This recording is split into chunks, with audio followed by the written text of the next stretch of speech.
थोड़ा साहब अरबाब लुत्फुल्ला ॿिया त असांजा दोस्त घणा हलिया विया भारूमल अमराणी प्रीतपाल सिंह ऐं ॿिया वेठल समूरा दोस्तो 11 तारीख़ मूंखे प्रीतपाल सिंह मिलियो हिकिड़ी प्रेस ते ऐं मूंखे ॿुधाईं त राम सिंह साहब सां असीं 17 तारीख़ रिहाण पर रखूं और मूंखे 14 तारीख़ हैदराबाद में प्रोग्राम हो 15 तारीख़ तव्हां जेका सखर वारी ॻाल्हि कयो पिया 15 तारीख़ सिंध जे 5 अदीबनि सां पर 5 ई अदीब जिन जा अलफ़ सां नाला शुरू थिया पे उन्हनि जी रिहाण हुई अयाज़ गुल अदल सुमरो अख्तर दरगाही अमन सोलंगी ऐं अमर इकबाल उनजी सदारत मूंखे 16 तारीख़ कल बाडा में शाह लतीफ़ वक्त जी एस्टेब्लिशमेंट जे उनवान सां मुंहिंजो लेक्चर हो उते मूंखे ख़बर पई त मुंहिंजे भाईचे खे अणॾिठल कुवतूं खणी वयूं सो मां डोकरीअ वियुसि पर बहरहाल छोकिरो त छुटी आयो मूं DIG सां राब्तो कयो त उतां राति मां 11:30 बजे निकितुसि सुबुह जो 5:30 बजे मां जामशोर पहुतुसि ऐं हेॾा अचण लाइ मूंखे प्रीतपाल चयो 12 बजे वारी बस मूंखां निकिरी वई बहरहाल हिकु वारे कोच में चढ़ियुसि ऐं पोइ हिते मुंहिंजे दोस्त गुल गुमाणीअ जी महिरबानी ऐं दिलीप कोठारी ऐं शंकर सागर जी जिन मिठीअ मां पंहिंजी कार वञी या पराई कार पर हथ करे मूंखे हिते पुॼायो बहरहाल हिकिड़ो ढाटकीअ जो आहे या पारकरीअ जो दोहो आहे त गिड़ मोरा बन कुंजरा आंबा रस सुआ जन्म भूमि नरा विसरे न मुआ मोर खां जबल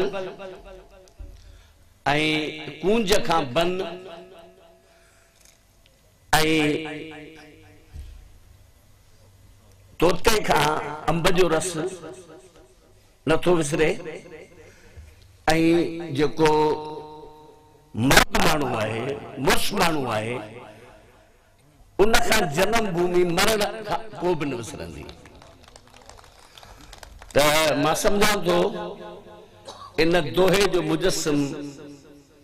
साईं राम सिंह असां वटि मौजूदु आहे सचपच उनखे ॾिसी भिटाई जो बेत यादि अचे थो त सनीअ सुईअ सिबियो मूं मारूअसी मां सदा सारिया सूमरा गोलाड़ा ऐं गा हियो मुंहिंजो हुत थियो हित मिठी ऐं मां त आउं सम्झां थो त राम सिंह जेकॾहिं अॼु अहमदाबाद में वेठो आहे जिते हुन जे फर्ज़ंद जी लहद आहे त उते वेठे भिटाई जे इन बेत खे हू दोहराईंदो रहियो त हियो मुंहिंजो हुत थियो माना सिंध में हित मिठी ऐं मां बहरहाल उहो मिठी ऐं मां अॼु असांजे विच में वेठो आहे पंहिंजे धरतीअ ते पंहिंजे जनम भूमिअ ते अहमदाबाद राजस्थान सॼो सौराष्ट्र लुडाणो काक निकराणो ये समूरा जेके इलाइक़ा आहिनि से क़दीम सिंध जा इलाइक़ा आहिनि साईं राम सिंह जे हिन जेको ॻाल्हियूं वीचारण जहिड़ियूं में जेके नुक्ता आहिनि उन्हनि ते ॻाल्हि ॿोल घणी थी हिकिड़े नुक्ते जी ॻाल्हि नेक मोहम्मद अरबाब कई मेकण फ़क़ीर जी जंहिंजो साईं ज़िक्र कयो आहे त उन वटि हिकिड़ो गॾ हूंदो ऐं उहो उन ते काठियूं ऐं पाणी खणी घरनि में पुॼाईंदो हाणे इहो जेको ॾाढो इनखे ॾाढो मेकण चयो थो वञे शायदि भारूअ खे ख़बर हुजे कुझु दोस्तनि खे त शाह हबीब शाह अब्दुल लतीफ़ भिटाई छाकाणि त हिन मेकण फ़क़ीर जा तकिया सिंध में बि आहिनि त बदीन ज़िले जो को ॻोठ मूंखे हींअर नालो विसरी थो वञे मूं हुनजो इंसाइक्लोपीडिया सिंधियाना में बि ज़िक्र कयो आहे त उते जॾहिं ॾाढो मेकण कुझु अरसो रहियो त शाह हबीब पंहिंजे फर्ज़ंद शाह अब्दुल लतीफ़ जेको भिटाई मशहूर थियो उनखे तरबियत लाइ इन मेकण फ़कीर महकण फ़कीर या मेकण फ़कीर वटि मोकिलियो हो। ऐं जॾहिं मूं असांजो दोस्त कलाधर मुतवा जेको बनीअ में रहे थो गोरीवाली में, उन महकण फ़कीर ते मज़मून लिखियो। ॿियो बि हिकिड़ो किताब मूंखे किथां ठाहियो, उन में जेका थोरी घणी उनजी शाइरी मूं पढ़ी ऐं भिटाई जी शाइरीअ सां जॾहिं तक़ाबली मुतालियो कयो त मूंखे लॻो त भिटाईअ जी शाइरीअ जो हुन ते वॾो असरु आहे। ऐं ही हितां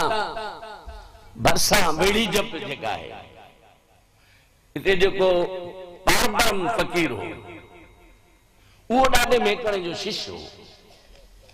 ऐं रावल फ़कीर जंहिंजो रावल रहे न रात मुंहिंजो जेॾियूं भिटाई जो शेर थो अचे, उहो बि हितां किथां जो हो जेको जंहिंसां भिटाई खारोड़े त भिटाई जी उन सां बि वास्तेदारी उनजे वफ़ात खां पोइ भिटाई साईं उहा चयो आहे। पारबरम जे वेड़ी जप खे बि भिटाई यादि कयो आहे। खारोड़िया खणी वेड़ी जप विया सेण मुंहिंजा सेर चए, इन्हीअ हंध हुआ पसी पद उन्हनि जा, लड़ी लुड़क पिया ॾेही दूर थिया, जनब गुज़ारे जिनसी। त उहो उन ॾाढा मेकण जो त असांखे सोढे साहिब ॿुधायो त निचराणे जो ऐं वाक़ियो जेको तारीख़ुनि में अचे थो। ऐं भिटाई उते बि वियो आहे, कोटेश्वर में वियो आहे, लूणे में वियो आहे, हॿे में वियो आहे। उहा मूमल वारी काक जेका परे पासे आहे उहा बि ॾिठी अथई, उहो लुडाणो बि ॾिठो अथई, तॾहिं भिटाई ॻायो आहे। ऐं हीउ थर जेको असांजो आहे, भिटाई लॻभॻि 15 सुरनि में थर जो के न के नमूने सां ज़िक्र कयो आहे। सुर मारवी आहे, सुर ॾहर आहे, सुर सारंग आहे, ऐं ॿियनि बि केतिरनि सुरनि में उन जो ज़िक्र अचे थो। त हीउ थर ख़बर न आहे कहिड़ी ज़मीन आहे जो लतीफ़ थर में अचे थो त 15 सुरनि में अचाई छॾे। शेख अयाज़ जो ज़िक्र निकितो त शेख अयाज़ मां सम्झां थर जो में 2 दफ़ा आयो आहे ऐं 2 दफ़नि अचण खां पोइ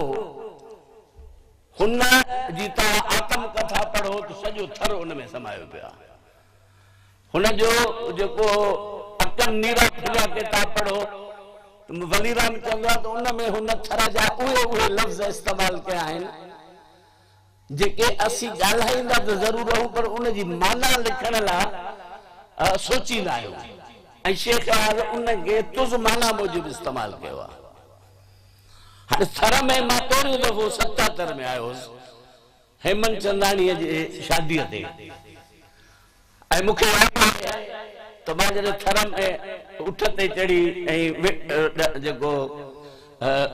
लयारी हर पार खां थी अॻिते अमरे में शादी थी उनजी, त उठ ते मूं सफ़र कयो हो। पोइ उते जेके ॻोठ आया पिए त उन ज़माने में मूं जेका शाइरी कई सा थर जे हवाले सां कई, जेका मुंहिंजी वरी बैद में छपी। वरी मुंहिंजी ख़ुशनसीबी जो 84-85 में मूं मिठीअ में कॉलेज में मूं पढ़ायो। त थर वाकई जीअं रसूल बख्श दर्स कयो त थर मुंहिंजो ॿियो घरु आहे, त मुंहिंजो बि थर ॿियो घरु आहे। ऐं राम सिंह सां मुंहिंजी असां मिड़ी दोस्त थिया। इहा शायदि घणनि खे ख़बर न आहे। 85 वारियूं जेके चूंडूं बाबूहर में मुंहिंजी ड्यूटी, राम सिंह आयो, थोरो असां तिखा मिठा थिया। बहरहाल उन खां पोइ राम सिंह मूं वटि कॉलेज में आयो, चए बाबा तूं उसूली माण्हू नज़र आहे, मुड़ुस माण्हू नज़र आहे, तंहिं करे असांजी मुड़ुस माण्हुनि सां दोस्ती हूंदी आहे। उन ॾींहं खां वठी असांजी दोस्ती 85 खां थी। त ही माण्हू मूं पोइ हुनखे वेझो ॾिठो, भारूअ जे ज़रिए ख़बर पई। संदसि किताब जेको नशे जा नुक़सान हो त 5 जॻह ते हिकिड़ो पाण किताब हो, मूंखे यादि अचे थो जागरता या जागरता पब्लिकेशन हो, उहो हो। पोइ वरी संदन फर्ज़न जी जेको दुखदायक वाक़ियो थियो, उन खां पोइ उन ते किताब जेको तरतीब ॾिनो उन में मूं थोरो घणो मुंहिंजो हिसो हो। पोइ पाण वरी कारूंझर हाल में शायदि ऑडिटोरियम दिलीप सिंह जे नाले सां क़ाइमु करायूं। इहो सभु असांजे अखियुनि अॻु दोस्तनि जे। त राम सिंह सां वक़्तु कचहरियूं थींदियूं रहियूं। ही थर जो असी एनजीओ जो चऊं था इहा एनजीओ ही जेका हींअर आहे इहा इन खां ख़ूबसूरत तस्वुर असां वटि माज़ीअ में रहियो आहे। कराची में नसरवान जी मेहता ऐं ॿिया जेके पारसी हुआ या असांजा सिंधी हिंदू जेके हुआ उहे माण्हू हुआ उन्हनि अहिड़ियूं तंज़ीमूं क़ाइमु कयूं जेके नॉन गवर्नमेंट जेके गवर्नमेंट सां वास्तो हू पंहिंजे पैसो पंहिंजो ज़ाती उनजे ज़रिए हू ख़ैर जा कम कंदा हुआ। शहरनि में जानवरनि लाइ हौज़ घोड़नि लाइ हौज़ पखियुनि लाइ इहे गोल जो अॼु जेको सिंध सेक्रेटरी जे आॾो इहो गोल जेको जिते कबूतर जी अन्न खाइनि था इहे सभु असांजे सिंधी हिंदू जेके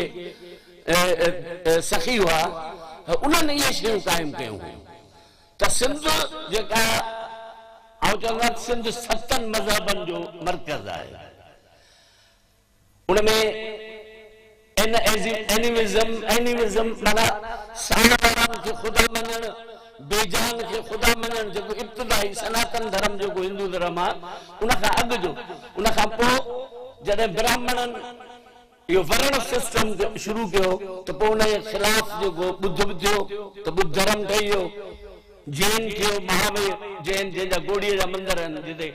14 जैननि जा जेके मुक़बरनि जा टोम्स आहिनि उते मौजूदु आहिनि। अश्वनाथ जेको जैन 14 जैन हुआ महावीर उन्हनि मां हिकिड़ो अश्वनाथ त थरपारकर जो सिंधी हो ऐं बुद्ध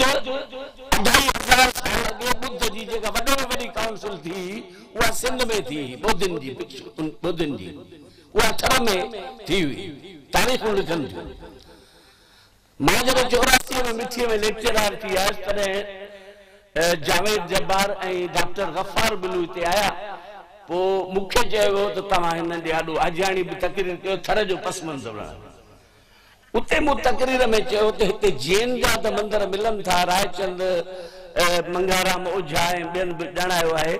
पर आऊं चवां थो त बुद्ध जो बि हिते आहे असर। 85 में जॾहिं अयाज़ गुल जी घरवारी जेके जंहिं बुद्धिज़्म ते PhD कई आहे उहा घुमण आई त मूं चयोमांसि हीअ जेके जैन जा तव्हां चओ था त ही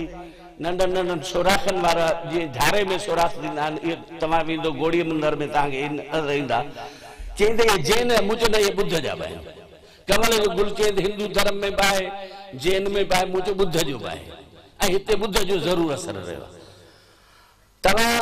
जॾहिं मां अरबाब गुलाम रहीम जे वक़्त में हीउ जेको रोड ठहियो लंगर पार्क ताईं त वीराना में इहे जो खोटाई थी त उतां यानी बुद्ध जूं मूर्तियूं निकितियूं ऐं उहे अॼु तव्हां उन में उमरकोट जे म्यूज़ियम में रखियूं आहिनि। उहे जॾहिं मस्तूर बुखारी आवाज़ गुल घरवारी ॿियो दफ़ो घुमण आई त मूंखे चई तो 85 में ॻाल्हि कई त ब्राह्मणनि बुद्धनि जे ख़िलाफ़ जेका जिदोजहद कई हुनमें बुद्ध वारनि खे हुननि मारे भॼाए छॾियो ऐं बाक़ी उहा ॻाल्हि वीरावा मां साबित थी त बुद्धनि जा जे बुद्ध जा बुत उतां मिलिया आहिनि वारी ॻाल्हि उहा साबित थी त ही थर बुद्ध धर्म जैन धर्म इस्लाम ऐं पुराणा जेके सनातन धर्म जेको हिंदू धर्म जो आहे उहो आहे समझो ईसाई हज़रत ईसा सिंध में आयो आहे ऐं ज़रदश्त जेको ईरानी आहे उनजो हज़रत मानी उन में फ़िरका थिया मानी ऐं मज़दाक 2 पैगंबर पैदा थिया त मानी हज़रत मानी बि सिंध में आयो आहे ऐं असांजो जेको मंसूर हलाज जे अनलग जो नारो आयो उनते मानीअ जो बि असरु आहे बुद्ध जो बि असरु आहे जेको इस्लाम जो वॾो सूफ़ी हो जंहिंखे पोइ मारायो वियो अब्बासी दौर में त सिंध जी ही सॼी सरज़मीन ऐं ख़ासि करे थर छो त थर में अञा सिंध जी उहा क़दीम तहज़ीब मौजूदु आहे। क़दीम तहज़ीब जा समूरा रंग गुण थर में मौजूदु आहिनि। काके बेरूमल जेको क़दीम सिंध किताब लिखियो उनमें जेको उन वक़्त जी सिंध जो तस्वुर ॾिनो आहे ऐं जॾहिं 84-85 में हिते आयो त मूंखे ईअं महसूसु थियो त थर अञा उहो आहे अञा हिते गौचर आहिनि अञा उहो सिस्टम जेको पाणी वारो सिस्टम उहो साॻियो आहे जेको क़दीम सिंध किताब में बयान कयल आहे, यानी थर में अञा उहे तहज़ीबी कल्चरल रंग अञा मौजूद आहिनि। उन करे थर में जेके असांजे कल्चर जूं ॿ अहम खूबियूं सूरियाई ऐं महिमान नवाज़ी उहा थर में मिलंदी। हाणे त खणी पाणीअ जूं लाइनूं अची वियूं आहिनि, पर मूंखे ज़माने में जेकॾहिं कंहिं बराड़ी ॻोठ में वञिबो त असीं नवां माण्हू हूंदासीं त असांखे मिठो पाणी पालबो, उहो अलाए किथां मेलनि था वेचारियूं औरतूं भरे ईंदियूं, उहो घड़ो पियो हूंदो त को उड़ियो थोड़ियो वाटाड़ू आयो त उनखे उहो पियारबो, पाण खारो पाणी पिया पीअंदा। को स्थान बि उॾे बि वञो, ग़रीब माण्हू हूंदा पर महिमान पुॼी विया त जेका बकरी ठिकरी घर में बीठल हूंदी उहा खणी लेटाईंदा। ऐं थर में बि आहे भिटाई, थर खे तमामु घणो ॻायो आहे। जीअं असांजो को दोस्त सिकीलंदो न पर उहो असांजो जी अली अकबर रामू जेको बेत पढ़ी हो त पिनंदे परदे हमें तिन सोढिन अचे शर्म, त मूंखे यादि आहे जॾहिं 72 में असीं 84 में मां हिते साईं परशोत्तम दास असां हुते पढ़ाईंदा हुआसीं, त उन ज़माने में पीपल्स पार्टीअ इहो गिह जा दॿा ॾियण ऐं इन क़िस्म जो जॾहिं सिस्टम शुरू कयो त साईं परशोत्तम असां मेंबरनि खे चयो त ख़ुदा जे नाले थर में को बि फ़क़ीर कोन्हे, पिन जो हिते महिरबानी करे इहो रवाज जेको विझो था उहा पिन जो इहो जेको हिते बुनियाद विझंदो। ऐं वाकई ईअं थियो, मुफ़्त में कणक मुफ़्त में गिह, पोइ वरी कामोरन उन में जेको कमाल ॾेखारियो, नतीजो इहो आहे त मां पोइ औरतूं वीचारियूं जेके कॾहिं कोन पिनियूं उन्हनि खे माण्हू गेले वठी आया ऐं उहो पिन वारो सिस्टम जेको भिटाई चयो त हितां जो रवाज कोन हो पर उहो पइजी वियो। त जदीद टेक्नोलॉजी, जदीद ज़रिया, जदीद सियासत फ़ाइदा बि ॾिए थी पर नुक़सान बि ॾिए थी। ऐं सोढे साहिब हिन में किताब में पंहिंजा मुशाहिदा ऐं तजुर्बा लिखिया आहिनि। अख़लाक छा आहे, तहज़ीब छा आहे, महिमान नवाज़ी छा आहे, कानून छा आहे, शादी छा आहे, यानी खुदकुशी छा आहे, घर में औरत छा थियण जी आज़ादी छा आहे, छुड़वागी छा आहे। यानी हिन में मां 80 खन नुक़्ता पढ़ी वियो आहियां, यानी उहे समूरा नुक़्ता जेके मसल फ़ैसिला थियनि था, पंचायतूं थियनि थियूं ऐं वरी पुलिस वटि जेके फ़ैसिला थियनि था, माना जेके इंसाफ़ थिए थो कोर्टुनि में, ऐं उन्हनि जी भेट हिन में ॾिनल आहे। फ़ैसिलो कीअं करणु खपे, कावड़ में अची फ़ैसिलो करणु खपे या फ़ैसिले लाइ छा खपे, अकुल खपे, सफ़ खपे, बर्दाश्त खपे, सम्झ खपे, तकिड़ो फ़ैसिलो बि नुक़सान पहुचाईंदो। हिन में उहे सभु नुक़्ता आहिनि जेके पाण अमली ज़िंदगीअ में बि पाण फ़ैसिला कया अथई। पाण माण्हुनि जो अख़लाक जो नए नस्ल मां हाणे अख़लाक वञे पियो, आदाब वञे पियो, जेकी सोने खंगाराणी ॻाल्हि कई। जदीद तालीम त आई आहे, पर जदीद तालीम माण्हूअ खे प्रोफेशनल बनायो आहे, कमर्शियल बनायो आहे। डॉक्टर थियो हलिया वञो, इंजीनियर थियो ॿाहिरि मुल्क हलिया वञो, सुठा उस्ताद थियो ॿाहिरि मुल्क वञी पढ़ायो, हितां जा माण्हू धूड़ पिया पाइनि। थर में पढ़ियल ॿार थर में डॉक्टर थियण लाइ तयारु न आहे, थर में पढ़ियल ॿार थर में इंजीनियर थी थर में स्कूल थर जी इमारतूं ठाहे उन लाइ तयारु न आहे। इहो उन्हनि जो ॾोह न आहे, इहो असांजे तइलीमी निज़ाम जो ॾोह आहे। असीं बि पढ़ियासीं, एकहठ में मां पढ़ण वेठो आहियां, 54 में ॼाओ आहे, 72 ताईं ईअं कान हो, 80 ताईं ईअं कोन हो। असांखे उस्ताद सेखारियो, असांखे उस्ताद पढ़ाईंदा, असीं प्राइमरी मां प्राइमरी उस्ताद, सेकेंडरी कॉलेज जो पब्लिक स्कूल में पढ़ायो, कॉलेज में पढ़ायो। असीं शाम जो ॿारनि खे मुफ़्त ट्यूशन ॾींदासीं, जिते रहंदा हुआसीं ॻोठनि में ॿार ईंदा उन्हनि खे पढ़ा, असांखे उस्ताद ने ईअं पढ़ायो। हाणे जेको ट्यूशन थी आहे, कॉलेज में उस्ताद पढ़ायो, रिसर्च में वेठो ट्यूशन ॾे, फ्री पीरियड में कॉलेज में वेठो पढ़ाए ऐं पैसा वठे। डॉक्टर क्लिनिकूं ठाहे वेठो आहे, अस्पतालों में सादा डॉक्टर, अस्पतालों में सादा डॉक्टर जेके आगा खान में आहिनि, जेके सुठियुनि अस्पतालुनि में आहिनि, उते माण्हू जो सही इलाज कनि था, हुते छो नथा कनि? हुते आपातपुरुषी छो नथा थियनि? जेको दिमाग़ जो उनखे राति जो आधीअ जो चाड़ीअ ते को पुछंदो, मुंहिंजो पुटु माज़ूर हूंदो, साईं असीं वञो, हिकिड़ो दफ़ो ॾिठई वरी फी न वरिते। साईं इहो छा आहे? कि बसि मूंखे हिन ॿार सां प्यार थी वियो आहे। हा, इहे बि डॉक्टर हुआ। हाणे वञो त पहिरीं तव्हां जो इलाज वठण खां अॻु रुॻो टेस्टुनि में तव्हांजो दम निकिरी वेंदो। मसीह हथ कोन बणजनि। हिन में उहे सभु गुण ॿुधायल आहिनि। त माण्हू कीअं थिए? तालीम अॻे शागिर्द खे इंसान बणाईंदी, माण्हू बणाईंदी।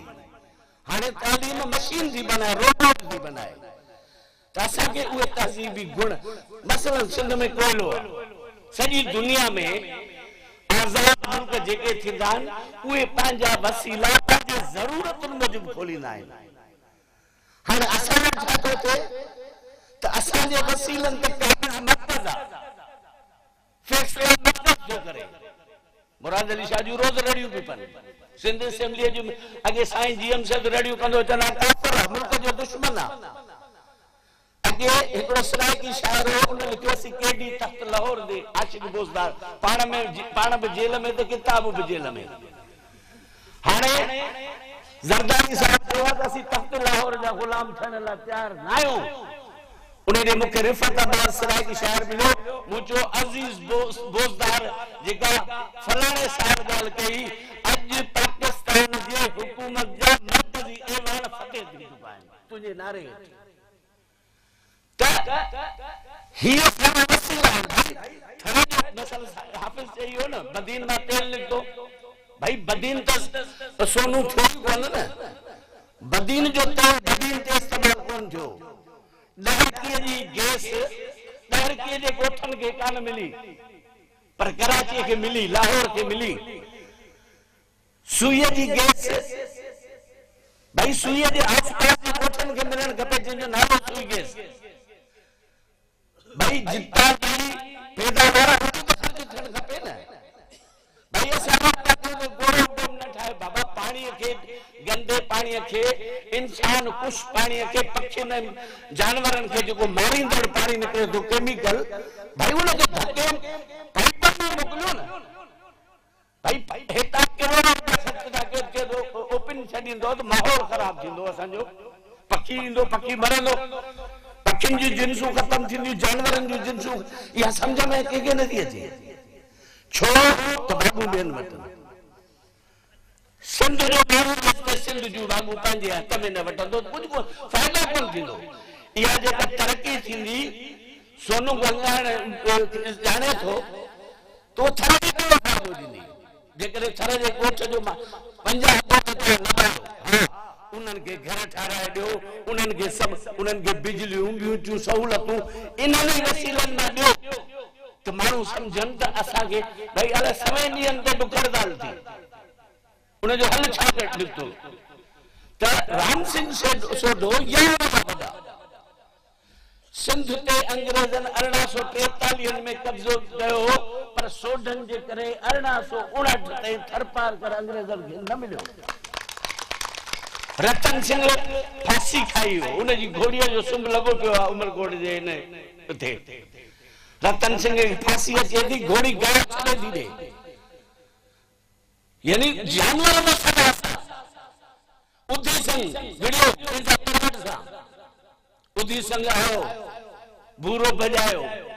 कर भूरे रा कंपिया, लाधूअ लिकायो। हाणे उन सां गॾु केरु रूपलो, जंहिंखे हथनि ते ॾीआ रखियूं, आङुरियुनि खे वटियूं बनायो, मथे ते तेल ॿारियोसि, पर राणे जो ॾस न ॾिनई। कोटनि ते हमला थिया, तव्हां अंदाज़ सां कोल्ही ऐं सोढा गॾिजी विया, ॿियूं ज़ातियूं बि विड़ियूं। अंग्रेज़नि जे कब्ज़े में न आयो। राणनि जो सोढनि जो नालो वठी कामत जे वॾनि जूं हॾियूं कब्रनि में टटाए ॾिनियूं। त हिननि माण्हुनि पंहिंजे सरज़मीन जो, पंहिंजे सरज़मीन हिफ़ाज़त कई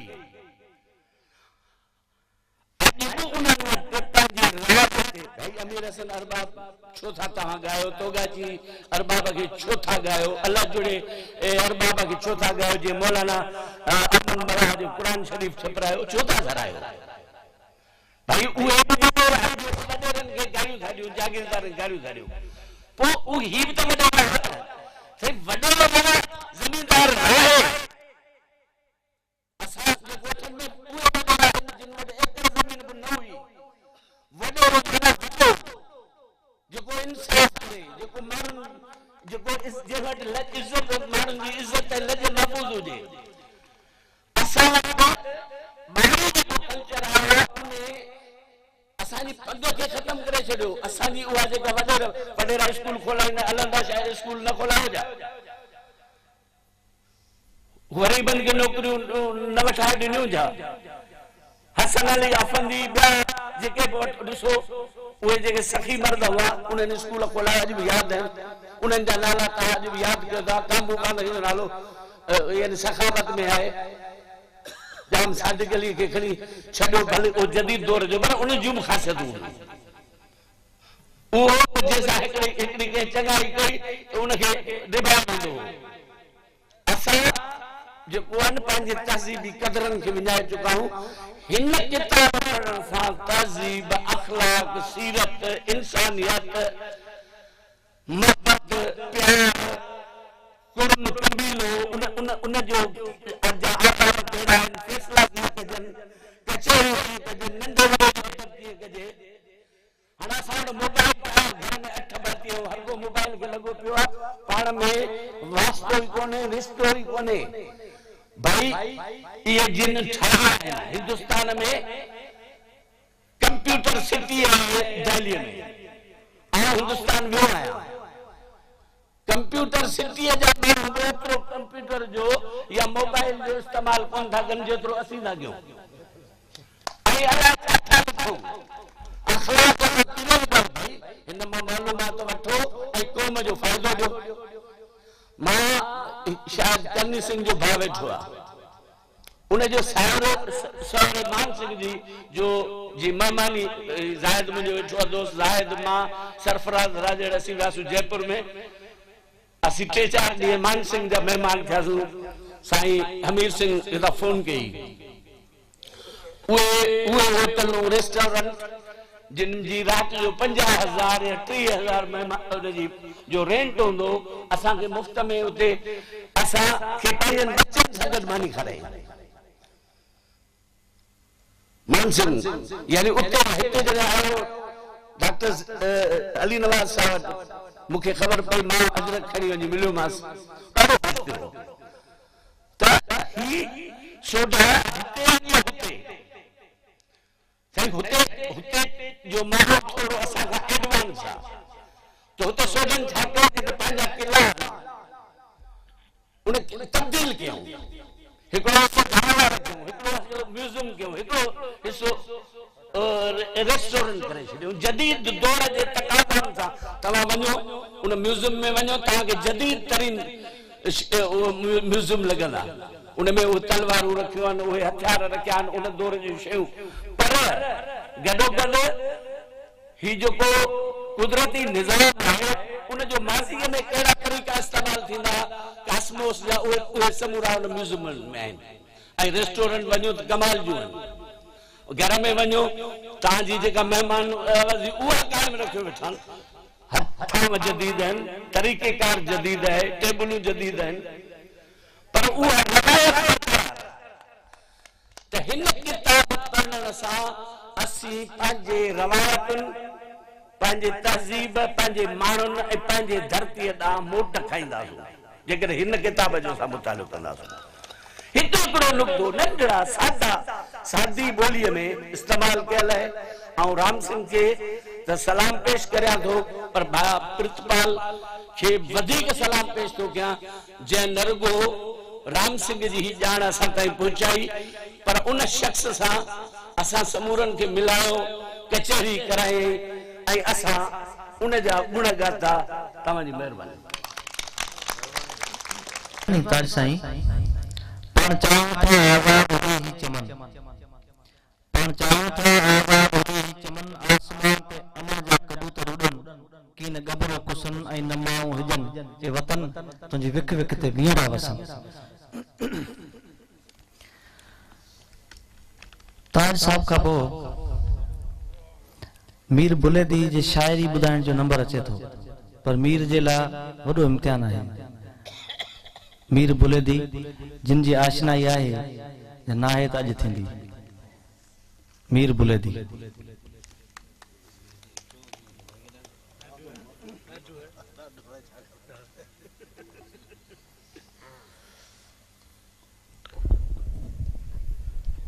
ॾाढी ॾुखे इम्तिहान में प्रीत विझी छॾियो। हमरा हिकिड़ो मुर्शिद सां गॾिजी वियो ख़लीफ़ो थी मुरीदनि में। अची जे मुर्शिद वेठो त सभु अची बिड़ी कचहरी ते वेठा। कचहरी कंदे ताईं अधु गुज़री, उनजो ख़लीफ़ो हो, उनजो नालो हो मणि। वो आस्ते आस्ते करे सुम्ही रहियो। सभु दुआएं में मुर्शिद चयो त सुम्हजे वञी पेशाब कई, थोरो घणो टिट निकिरी वई। पोयां लवणो आई जे भला ख़लीफ़ो न जाॻंदो हुजे। उन सॾु कई, उहो मणिया चए ठहियो सुतो पियो आहे। ॿियो ज़ोर लाथे त ॿी टिट निकिरी वई। वरी ॿियो हुनखे चई, ओ मणिया, ओ मणिया चए ठहियो सुतो पियो आहे, आउं कमु लाहियां। टियों दफ़ो ज़ोर लाथे त वॾो फटा थियो।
उते बिहारियो आहे पंहिंजी आवाज़ जी पिच खे जिते पहुचणु ॾाढो ॾुखियो आहे।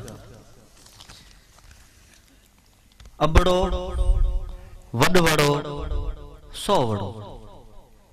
अबड़ो वॾ वड़ो सौ वड़ो,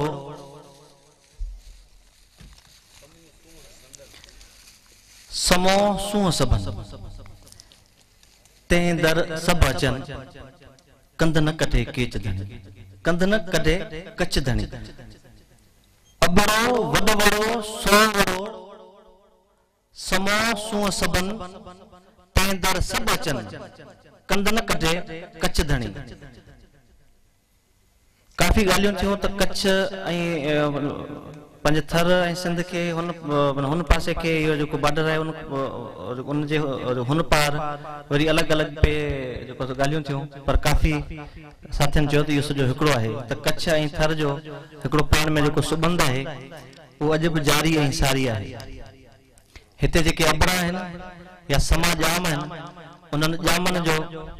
सरदार असां वटि मौजूदु आहे। सरदार हिकिड़ा ताब वारा हूंदा आहिनि, पर इहो मुंहिंजे ख्याल में पाण वटि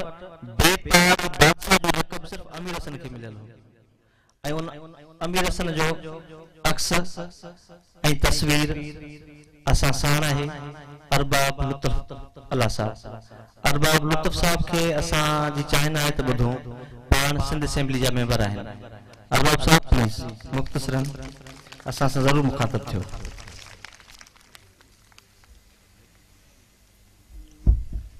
बिस्मिल्लाहिर्रहमानिर्रहीम। स्टेज ते वेठल सिंध जा दानिश्वर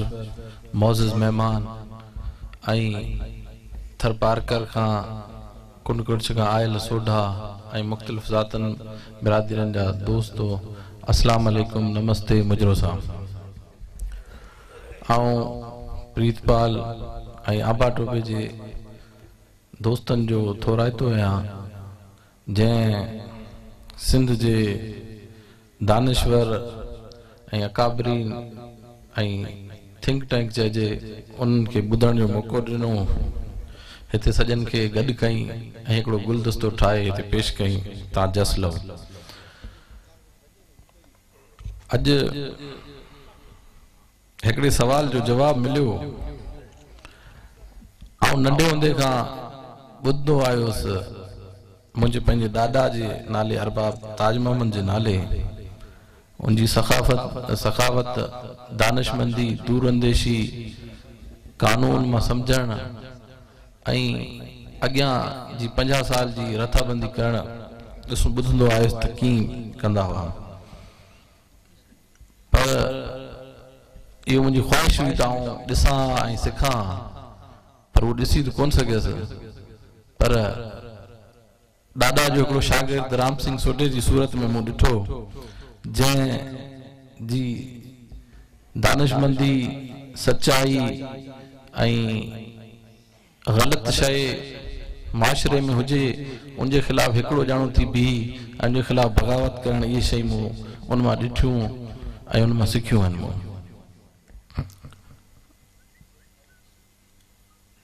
जॾहिं 70 जी जंग लॻी, अॼु पाकिस्तान सॼो फ़ख्र करे थो त असां वटि हिंदू पिया, ईसाई पिया, पर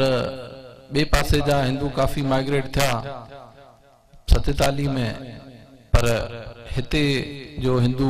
वरी बि वेठो रहियो। जॾहिं 70 जी जंग लॻी, तॾहिं इंडिया खां आयल माण्हुनि हिते फुरलुट कई ऐं उते जे माण्हुनि वरी उते जे मुस्लमाननि सां फुरलुट कई, ऐं जेके हेॾा मुस्लमान आया उन्हनि हिंदुनि सां फुरलुट करण जी कोशिशि कई। उन टाइम में रबाब अमीर हसन मरूम, मुंहिंजो वालिद ऐं सोढे साहब जो वालिद, इन्हनि गॾिजी हिते 50 खां 60 ॾींहं ताईं मुसलसल घोड़नि ते राति ॾींहुं जागी करे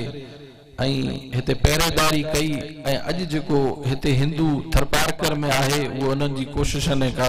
ऐं महिनतनि सां अॼु हिते आयो ऐं पाकिस्तान इंटरनेशनल दुनिया में इहो ॾेखारे सघे थो। ऐं हिते जो जेको भाईचारो, हिते जी जेका अज़ीम सकाफ़त हुई, इहा उन 50-60 ॾींहंनि जी महिनत जे करे उहा बची वई, जंहिंजा अॼु पाण उन ते फ़ख्र कयूं था। अगरि उन टाइम में उन हालातनि सां गॾु अगरि इहे माण्हू वञनि हा, अगर उन हालातनि सां गॾु आरोखी जा ठको लॾना ऐं खेतलारी जा अरबाब जेके इंडिया खां आयल धाड़ा पिया उन्हनि सां गॾिजी बीहनि हा त अॼु जी शक्ल ॿी हुजे अथर पार्कर जी, पर उन्हनि तारीख़ सां गॾु सच्चाई ॾेखारी। उन टाइम में इहा ख़बर कोन हुई त पाकिस्तान जी गवर्नमेंट जी पॉलिसी छा थी थिए, पाकिस्तान जी आर्मी जी पॉलिसी छा थी थिए, त हिते जे जॾहिं मुस्लिम हिंदू जो झेड़ो हलियो पिए त छा पॉलिसी बीहंदी। पर मुंहिंजे वालिद पंहिंजी हिस्ट्री सां गॾु पंहिंजी सकाफ़त सां गॾु बीहण खे पसंदि कयो, न कि पॉलिसी स्टेट जी पॉलिसी खे ॾिठो। सो इहे रवायतूं आहिनि, इहो वरसो आहे मुंहिंजो जेको आऊं अॼु खणी हलां पियो। इन अज़ीम माण्हुनि जो किरदार, इन माण्हुनि जूं महिनतूं ऐं इन माण्हुनि ज़िंदगियूं ॾिनियूं। माण्हू कंहिंजो मारिजे थो तुंहिंजे पलांद में माण्हू मारे थो, पर मुंहिंजे ॾाॾनि थरपारकर जे ढोरनि ते बि सिर ॾिना हूंदा मारे जे ॻोठ में। उहा हिकिड़ी वाणी सां मोहबत, थर जे जानवर सां मोहबत, त तव्हां सम्झी सघो था त थर जे माण्हू सां केतिरी मोहबत हूंदी। असांजो रिश्तो थर जे माण्हू सां सियासी न आहे ऐं असांखे फ़ख्रु आहे त इहो लॉट जंहिंमें राम सिंह सोढो, अरबाब अमीर हसन निकिता, इहे थर पार्कर जी तारीख़ जा अमर किरदार आहिनि। हिननि जी ॾेखारियल वाट ते हली करे हिन जदीद दौर में पाण पंहिंजो सर्वाइवल कंदासूं ऐं पंहिंजी हिफ़ाज़त बि करे सघंदासूं। अॼु जे दौर में मुस्लिम हिंदू जो इत्तेहाद ऐं भाईचारी जी वॾे में वॾी ज़रूरत आहे इन मुल्क खे। ऐं अगर इन मुल्क के इहो मोहब्बत ऐं इहो प्रैक्टिकल मोहब्बत ॾिसणी आहे तो थर पार्कर हलियो अचे ऐं हिते ॾिसे मोहब्बत खे। ऐं फ़ख्र या रिश्तेदारी जो चवंदो आहियां त असांजी, मूंखे जॾहिं पंजाब जा दोस्त मिलंदा आहिनि त फ़ख्र सां चवंदो आहियां त मुंहिंजी ॾाॾी हिंदू हुई जॾहिं मुंहिंजे ॾाॾा शादी कई हुई। ऐं असां उन मोहब्बतूं इंशाअल्लाह बरक़रार रहंदियूं। असांखे वॾा अॻियां चैलेंज आहिनि, पाण घणा पोइते हलिया विया आहियूं तालीम जे हिसाब सां, सिहत जे हिसाब सां। अगर वही माज़ी खोटींदासूं, हिक ॿिए जी गिला कंदासूं, मसइले जो हल कोन थींदो। मसइले जो हल सिर्फ़ अॻियां वधण में आहे ऐं ग़लतियुनि खे मां सबक सिखण आहे। थर पार्कर में जेको कोयलो निकितो आहे,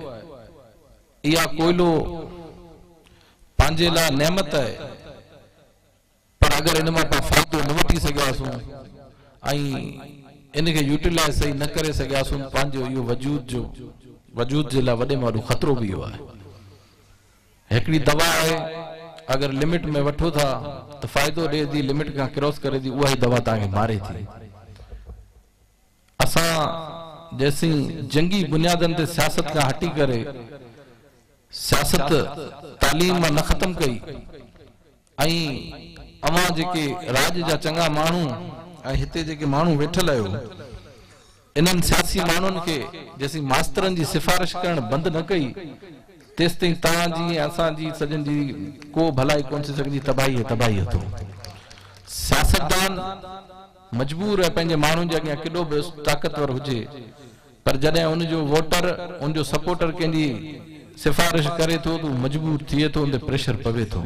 पहिरीं ॻाल्हि प्रेशर न वठणु खपे, पर प्रेशर पवनि था, इहा हक़ीक़त आहे। तो पर एतिरो ई कसूरवार जेतिरो सियासतदान अगर 100 आना आहे, 100 पैसा आहे, त 50 पैसा उहो राज वारो अथो जेको सिफारिश करे अची उन मास्तरनि खे बदिलियूं कराए थो, अॻियां पिया करे थो, ऐं तालीम ऐं माण्हुनि जे बचनि जे मुस्तक़बिल सां खेॾे थो। पाण जी बका जो सिर्फ़ पंहिंजी बका तालीम में अथो। पाण थर पार्कर जी ताज साहब चयो सखावत के हिसाब से थर पार्कर जी सखावत राम सिंह सोढो साहब जन एडवाइजर थो बाबा से गड मिठी आया पे समझा तो मुझे बाबा किसो बुधायो तो फकीर चारन जो गोठ हेलारिया में रात जो वनी वठी खल्क वनी गड था रात जो टाइम हुए न रोड न रस्तो न कुछ तो सोडे साहब चयो बाबा खे हिन ग़रीब वटि हली पियो, हिन कीअं बंदोबस्त एतिरे माण्हुनि जो कंदो ऐं हिन खे ख़बर ई कोन्हे। त बाबा चई तूं हल ॾिस छा थो करे। 50 सियारो हुजे उन ज़माने में, त हे विया आहिनि उते, हुन माण्हू इन्हनि 50-100 माण्हुनि जो बंदोबस्तु कयो आहे, उनखे ॿकरा कोई खाराया अथसि, घर में कुझु हुयो कोन, ॿिए पासा राजमा पिनी में हिननि खे खाराए, हिननि खे ॿुधाई वधि मोट आहे या कान आहे। त थर जी सकावत अहसान चारे जी शक्ल में ई ग़रीब माण्हुनि जी हूंदी। अॼु मां हज़रत सां असेंबली में वञूं था या ॿिए पासे वञूं था, जेको असांखे ॾिसे थो तूं सखावत वारे हिसाब सां नथो ॾिसे या ॿिए हिसाब सां नथो ॾिसे थो त वीचारो थरियो अची वियो। हालांकि ही पंहिंजी शक्ल न आहे। तारीख़ ॿुधाए थी सिंध फतेह थी वई जी, जोईअ सां ॿुधायो त पाण वरी 15-16 साल फतेह न थियासीं, ऐं अॼु पाण सां इहो असर आहे त अटे जी बोरी ते लठ जो ज़ीपट आहे, वेड़ो वेठा आहिनि, अटे जी बोरी, गैस जी बोरी, सियासत उन ते बि थिए। मोहम्मद खान जुणे जे टाइम में, जॾहिं मोहम्मद खान जुणे जो आयो त सोटे साहब खे यादि आहे, उन ज़माने में इहा शुरू थी हुई ख़ैरात। त उन पहिरियों जलसो जेको थियो उन में बाबा MNA हुयो, अरबाब अमीर हसन उन टाइम में जुणे जे साहब खे चयो त थरियनि खे पिन न सिखासीं, पेनूं न आहियूं, असांजो हथ ही न आहे, ही रहियो आहे सदाईं हिन। सो पाण खे हिन पिननि मां निकिरणो पवंदो। अगरि 85 में 3 लाख 2 लाख आबादी हुई, अॼु पाण 16 लाख आबादी थी आहे, बग़ैर पिन जे निकिरी आया आहियूं, एतिरो गुज़ारो करे आया आहियूं। इन खां वॾा ॾुकार ॾिठा 1950 खां वठी जेका वॾा ख़तरनाक ॾुकार ॾिठा। निकिरणो आहे, हिते पंहिंजे पेरनि ते बीहणो आहे। हिननि हेॾे वॾे वरसो, हेॾा वॾा अमर माण्हू जेके अॼु ज़िंदा हूंदे हे लेजेंड आहे थो, जीअरा लेजेंड इहे थो, इन्हनि जहिड़े माण्हुनि जो वरसो रखंदे बग़ैर पाण कणक जी बोरी पिनूंदी आहे, पाण पंहिंजी ज़्यादती करियूं था वॾनि सां गॾु, इहा ज़्यादती था करियूं। पाण खे मूं चीफ मिनिस्टर खे हिकिड़ी सिफारिश कई त थर जी ज़मीन वॾी ज़रख़ेज़ आहे, हिते सोलर ट्यूबवेल ॾियो, माण्हुनि खे सोलर ट्यूबवेल ॾियो जी माण्हू पंहिंजे पेरनि ते बीहनि। ऐं मूं हुन में कोशिशि थोरी घणी, जीअं चवंदा आहिनि थोरी फुड़ो फुड़ो थी तलाक अबो दरिया थींदो आहे, त मूं ही कोशिशि बि कई आहे। सोलर ट्यूबवेल आंदा आहिनि, जीअं उन ते फंड अगरि ॾियनि था त थरपारकर जे माण्हुनि खे ज़मीननि में ट्यूबवेल, सोलर ट्यूबवेल लॻाए ॾियूं, जीअं पंहिंजी एग्रीकल्चर सिस्टम पंहिंजो पंहिंजे पेरनि ते बीहनि ऐं अन्न पंहिंजो पाण असीं जनरेट करियूं। ऐं वॾे में वॾो जीअं ठकुर कम्यूनिटी में इहा ख़ासियत आहे वणनि जी हिफ़ाज़त कनि था, ऐं वणनि सां ई बारिश ऐं इको सिस्टम ॻंढियल आहे। त नए सर वण पोखियूं, तालीम हासिल करियूं, सिहत ते पंहिंजी धणिय पाण अस्पतालनि जी पाण करियूं। ऐं जीअं असांखां छिके ऐं मास्तर बदिली करायो था, ऐं जॾहिं केरु अगरि मास्तर स्कूल में नथो अचे उन ते बि ॾंडो खणो, ऐं उन डॉक्टर ते उन कंपाउंडर ते ॾंडो तव्हां खणंदा, ऐं मालिकी कंदो, तॾहिं हर माण्हू मालिकी कंदो, तॾहिं थर ख़ुशहाल ऐं बहितरीन थींदो। जंहिं हिकु शाह लतीफ़ ॻायो आहे उहो थर तॾहिं तव्हां थींदो जॾहिं पाण सभु उन हिसाब सां उन जेके पंहिंजूं रवायतूं हुयूं उन्हनि ते वापसि ईंदासीं। तरक़ी जा ख़िलाफ़ न आहियूं, तरक़ी थियणु खपे, पर सोने साहब ॻाल्हि हिकिड़ी कई, तरक़ी जेका आहे पॉज़िटिव थियणु खपे। तरक़ी वॾे नंढे जो अख़लाक ज़रूरु हुअणु खपे, असूल ते को कॉम्प्रोमाइज़ न हुअणु खपे। ऐं वॾे वारी ॻाल्हि इहा त इहो हिन ॻोठ मां हिकिड़ी ॻाल्हि इहा हिकिड़ो वचन करे उथियो त कोशिशि करणी आहे पंहिंजे पेरनि ते बीहणो आहे, हिन पिन मां जान छॾाइणी आहे। महिरबानी।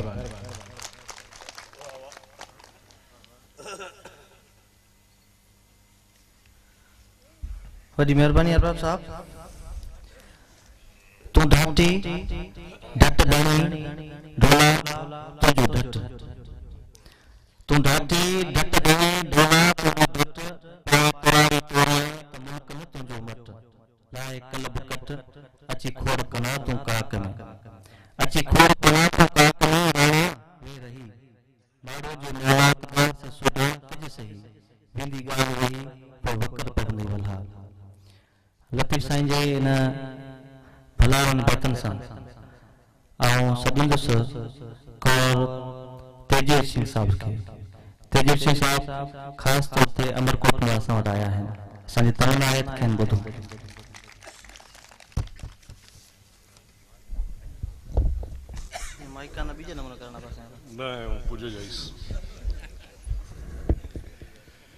महिरबानी। सजाऊं मोर तो अरबाब साहब से माजरत करीस साईं मुखे माफ़ कजो प्रोटोकॉल जी जेका है मां खिलाफ वर्जी कई है तां पहिरीं मूंखे अचणो तां मुंहिंजा वॾा आहियो छाकाणि त तव्हां मुंहिंजे वालिद साहब जा दोस्त आहियो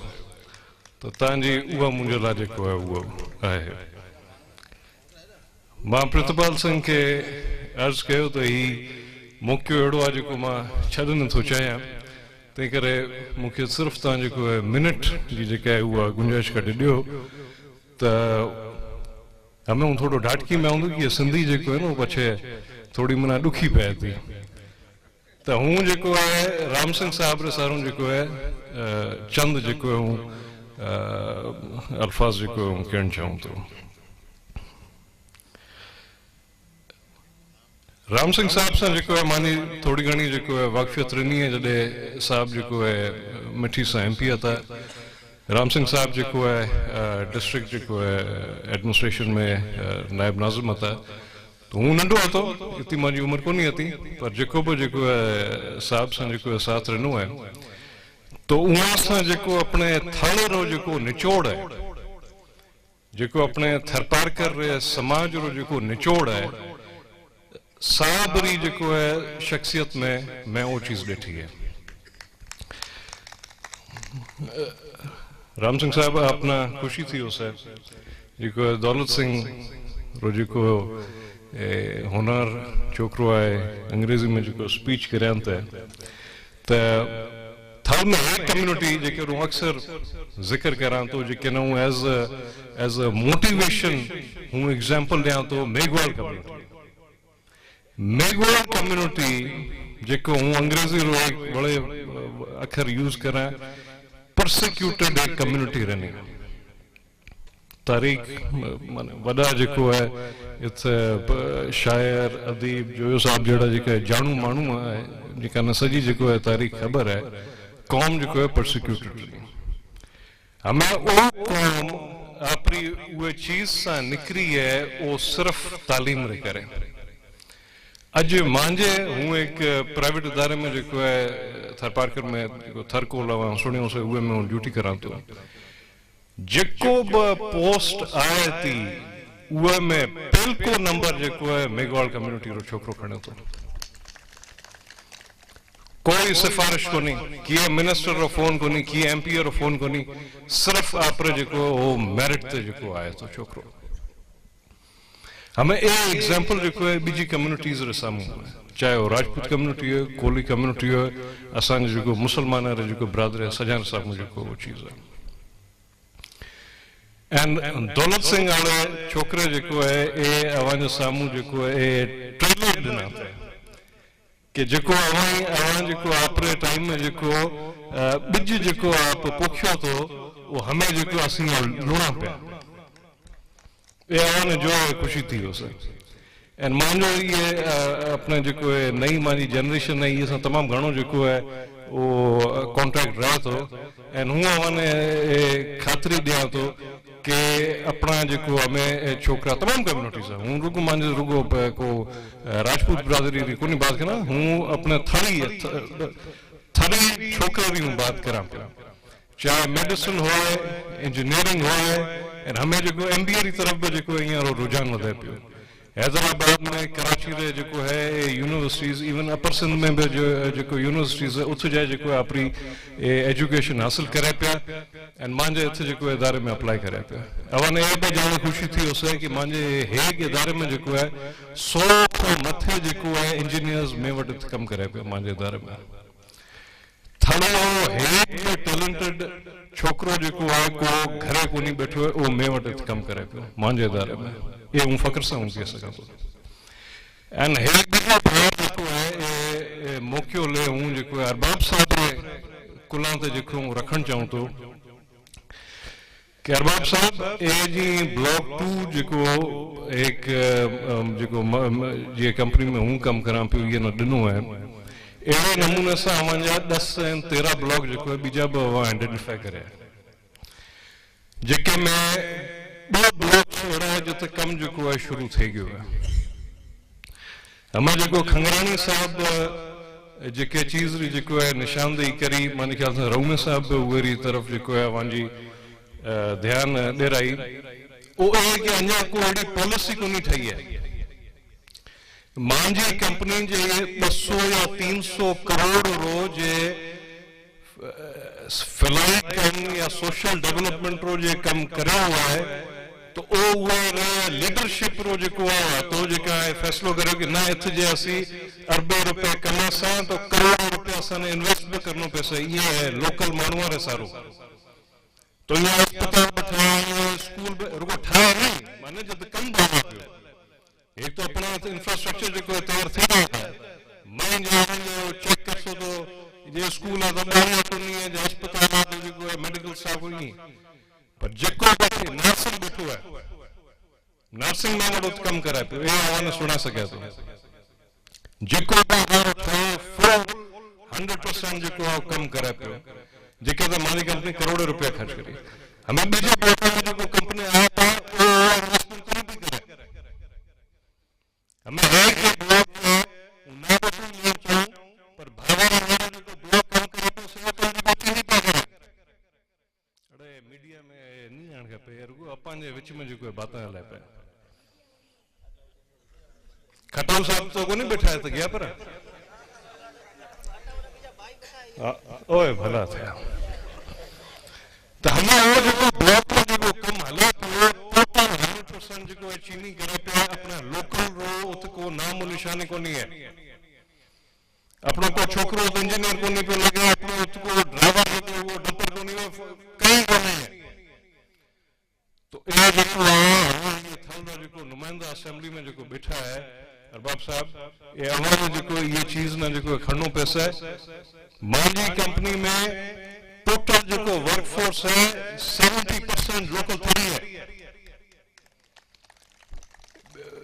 मोरत जो साहब है जो बदीन सा है जिकारो तालुक तो ऑलरेडी बात करी बिल्कुल हकीकत है, सजे पाकिस्तान में था तो जेको कंपनी जिथे वो नेचुरल रिसोर्स लेन आया थी वो सिर्फ प्रेमिसेस में जो कम करा थी, बाहर और तो मोह तो वस्तु तो सुनी है। ये तरफ अरबाब साहब अपने जो पॉलिसी ठानी पैसा हमें ये जो किताब है राम सिंह साहब जो लिखी है, हूँ ये ना एज जो है मांझ सारू है गाइडलाइन है, हपी जिको भी प्रोफेशनल थिया रहा, जिती भी तरक्की करा रहा, कराची में रहा रहा, बाहर मुल्क पी रहा रहा, पर ये जे किताब के तहत नहीं हलिया तो अपनी जो एज अ थरी जो शनाख्त है वो अपनी परा पंतर सा वो अपनी रही को नहीं पछे वो जो रही सही हो से वो जोयो साहब से एड़ा जो अदीब मानू हो से और वो अपने स्पीचा में जिक्र कर से वो पछे और वो किताबा दिखा वो जो अज जोइजन में आ पई वो जोइजन में को नहीं आ पछे तो मांझ सारू एज अ गाइडलाइन है जेके वडी वडी शख्सियतारी अरबाब साहबरी अरबाब अमीर हसन हुए, राणो चंद्र सिंह हुए, वड़ा वड़ा ना थर्रा जो लेजेंड गुजर चुके हैं, पर ए मांझी खुशकिस्मती है कि उहे दौर एक लेजेंड जो है अज ये महफिल में जो है राम सिंह साहब जो बैठो है ये सा मानी तमाम जो है दिल वडी थी है, ये सारू जो है मैं माफ करे मैं मिनट की जगह 2 मिनट पर लेना पर मना बात करनी जो है जरूरी थी। तो तमाम जो है जो अदीब लेखक शायर फनकार मांझे थड़ीरा मांझा मांझा मांझा वड़ा मांझा हम उमर अवा सजाने मांझे दिल सा मुजरो सा मेहरबानी। तेजवीर सिंह साहब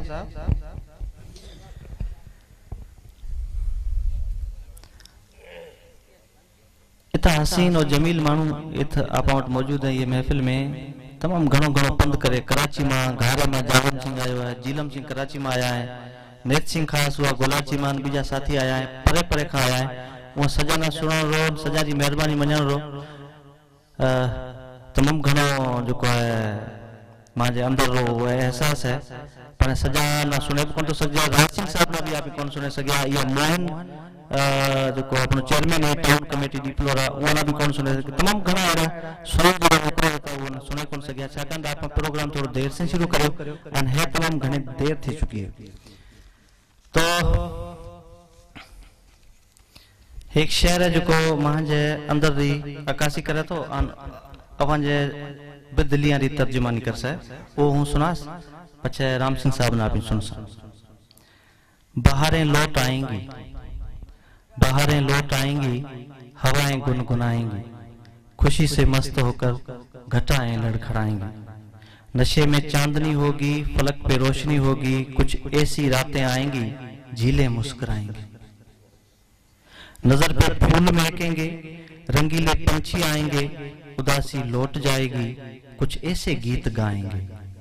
नाब मुझको रुलाएंगी खिजाएं लौट जाएंगी अगर तुम लौट आओ तो बहारें लौट आएंगी।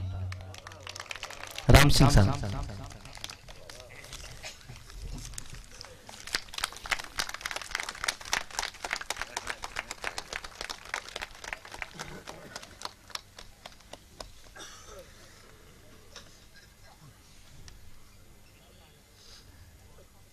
के वेझाई दूर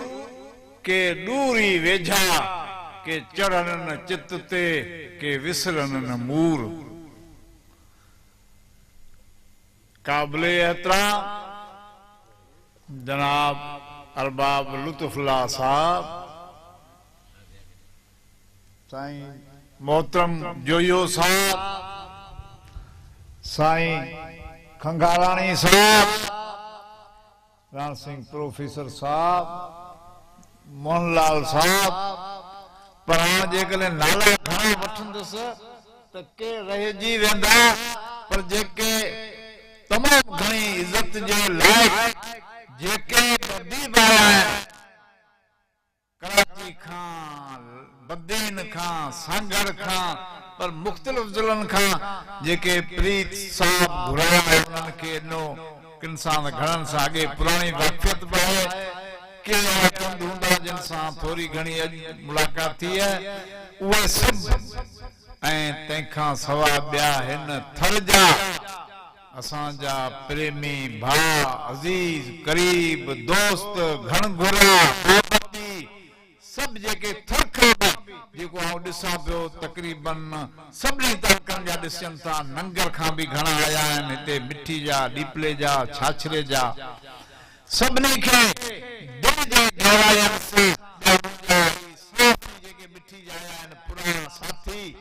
जिन खे आउं कॾहिं बि विसारे नथो सघां इन्हनि सभिनी खे दिलि जे गहराइनि सां नमस्ते न्याज़ गुज़रो जेकी असीं चऊं उहो असांखे सभु कुझु जेको आहे जेके बि क़ौमूं आहिनि उन्हनि सभिनी जे लाइ इहे अल्फाज़ असां दिलि जे गहराइनि सां चवणु चाहियां थो हाणे हेतिरनि अदीबनि ॻाल्हायो आहे का बि ॻाल्हि उन्हनि छॾी न आहे मुंहिंजे बारे में जेके चीदा चीदा अल्फाज़ या मोहबतूं या क़ुर्ब जेके उन्हनि अल्फाज़नि में वंडिया आहिनि उन्हनि जो आऊं कुझु अल्फाज़ मूं वटि न आहिनि जंहिंजे बारे में उन्हनि जे लाइ ॻाल्हाए सघां आऊं त अॻे थियण जो कर्ज़ आहे मूं ते त अॻे ई घणो कर्ज़ आहे जेको लाहे न सघियसि ऐं हींअर जेको मुंहिंजो अचण जो ख़ासि प्रोग्राम हो त कर्ज़ लाहिण जो हाणे लाइक़ हिते न आहियां पर आऊं कर्ज़ ॻणाए अचां उन्हनि खे ॿुधायां त तव्हांजा कर्ज़ मूं ते क़ाइम आहिनि ऐं यादि आहिनि ऐं मूंखे विसरिया न आहिनि पर जॾहिं हिते आयसि त मूंखे तुन खां चोड़ा कर्ज़ थिया हाणे आऊं लाहिण त आयसि मूंखे तुन खां ॿीं चोड़ा वरी कर्ज़ो करे छॾियो आहे मुंहिंजी इच्छा हुई त आऊं हिते हिननि खे मोहबतूं ॾियां ऐं कुर्ब वठां पर हिननि जेको मूंखे प्यार मोहबत जेको हिन दफ़े मूंखे थर मां मिली आहे सो अॻे खां तमामु घणी जेको ज़िंदगी जा ॾींहं हिते गुज़ारिया रहियासीं उन खां तमामु इहो त अणविसरंदड़ आहे कॾहिं बि इहा विसरी नथी सघे ऐं इन्हनि त मूंखे वधीक थोरा करे कर्ज़ चाढ़े छॾियो आहे जेकी कुझु कयो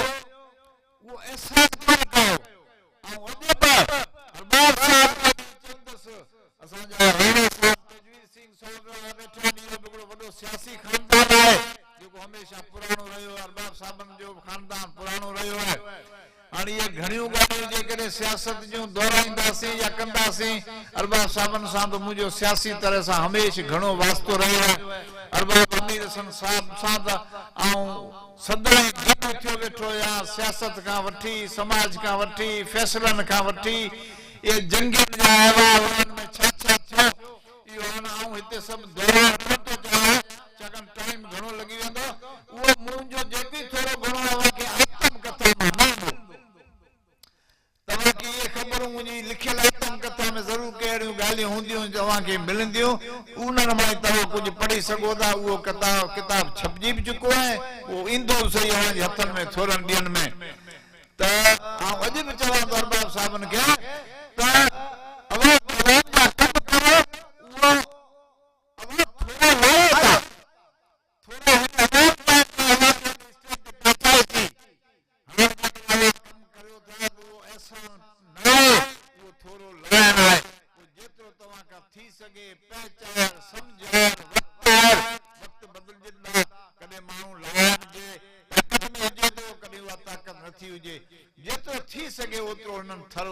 खिदमत करियो